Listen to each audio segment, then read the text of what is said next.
Phone box in Kinlochard doesn't actually work. Mobile phones don't work here either, which causes an issue at the end of the walk when my brother locks himself out of his car and the only way back into it requires a mobile signal. Did he get home okay?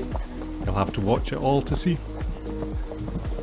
Is it desert flat? Benvenue, which is Gaelic for Miniature Mountain, is one of the rockiest hills in the Trossachs, but you wouldn't know that from the start of the trail because the hill is out of view.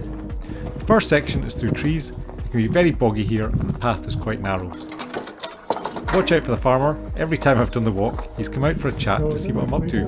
I think he gets a lot of people crossing his fields and probably annoys him. The route takes about 4 or 5 hours of walking, but we did it in 2.5 hours of running. My brother went over the stile before he noticed that there was actually no fence. You can just go around it. Yeah, it's more fun to go over it. Yeah, you just go around like this.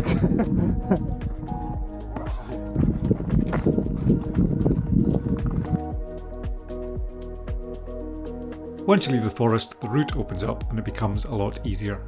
The path is obvious and it's easy to follow.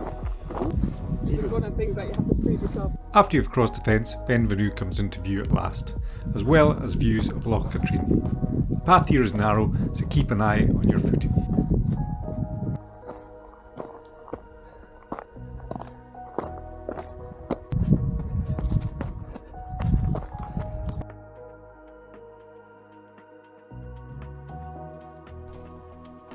Benvenue has two summits a short distance apart. The eastern summit is 727 metres high, the western summit is 729 metres high. I have to admit I've never been to the western summit. The view is so good from the east that I don't bother going any further. Let me know in the comments if it's worth a trip to the west summit.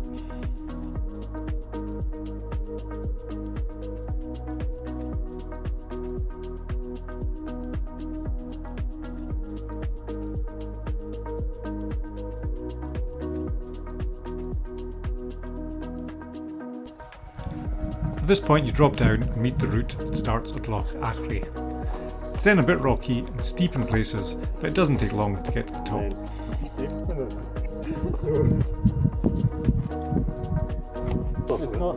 no track.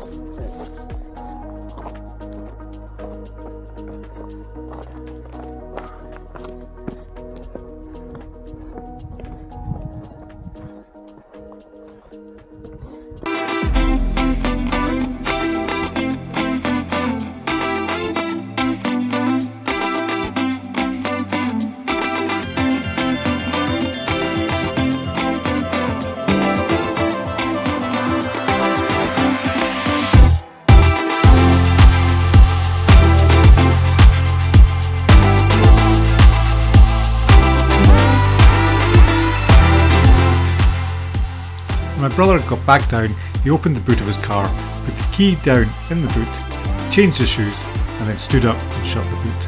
The car locked with his key still inside.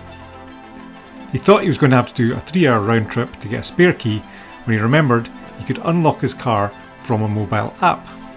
But at this point, he realised there was no mobile signal. The app wouldn't work. So I gave him a lift and we drove until he could get a signal. He pressed unlock of the app and then we drove back very quickly before someone stole his now unlocked car.